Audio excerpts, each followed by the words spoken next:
அதிமுகவையும் ஆட்சியையும் வழிநடத்துவது முதலமைச்சர் எடப்பாடி பழனிசாமி தான் என அதிமுக தலைமை அலுவலகத்தில் நடைபெற்ற ஆலோசனைக் கூட்டத்திற்கு பின்னர் அறிவிக்கப்பட்டுள்ளது. சென்னையில் அதிமுக தலைமை அலுவலகத்தில் முதலமைச்சர் எடப்பாடி பழனிசாமி தலைமையில் ஆலோசனைக் கூட்டம் நடைபெற்றது. அமைச்சர்கள் Jayakumar, Sengottaiyan, C V. Shanmugam, Dindigul Srinivasan, S P. Velumani, Duraikannu, M C. Sampath, K P. Anbazhagan, Rajendra Balaji உள்ளிட்ட அமைச்சர்கள் மற்றும் நிர்வாகிகள் இதில் பங்கேற்றனர். இந்த ஆலோசனையில் எம்ஜிஆர் நூற்றாண்டு விழாவை வெகு சிறப்பாக கொண்டாடுவது குறித்து ஆலோசிக்கப்பட்டதாக அதிமுக தலைமைக் கழகத்தின் சார்பில் வெளியிடப்பட்ட அறிக்கையில் தெரிவிக்கப்பட்டுள்ளது.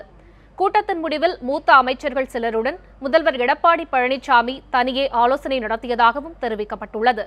முதலமைச்சருடனான ஆலோசனைக் கூட்டத்திற்கு பின்னர் செய்தியாளர்களிடம் பேசிய நிதியமைச்சர் ஜெயக்குமார், அதிமுகவையும் ஆட்சியையும் முதல்வர் பழனிசாமியே வழிநடத்துவதாக தெரிவித்தார்.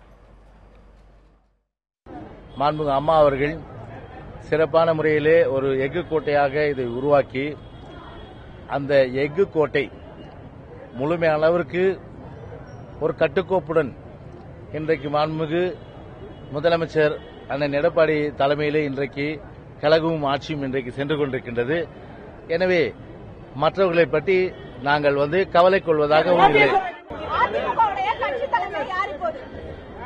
அதில் என்ன சந்தேகம்? நம்முடைய கட்சியும் ஆட்சியும் வழிநடத்துவது மாண்புமிகு முதலமைச்சர் அண்ணன் எடப்பாடியார் அவர்கள்.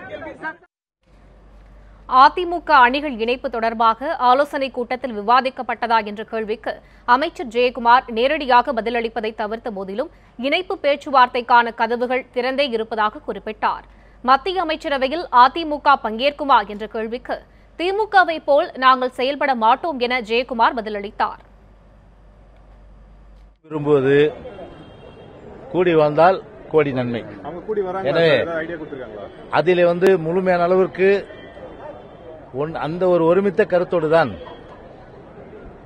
நாங்கள் யாரையும் விடக்கூடாது, எல்லோரையும் அரவணைத்து செல்ல வேண்டும் என்கின்ற அந்த ஒரு மனப்பான்மையோடு எல்லோரும் தேவை என்ற அடிப்படையிலே அந்த பேச்சுவார்த்தைக்கான கதவு மூடப்படாமல் அது திறந்து வைத்து அதன் அடிப்படையிலே பேச்சுவார்த்தை நடந்து கொண்டிருக்கிறது.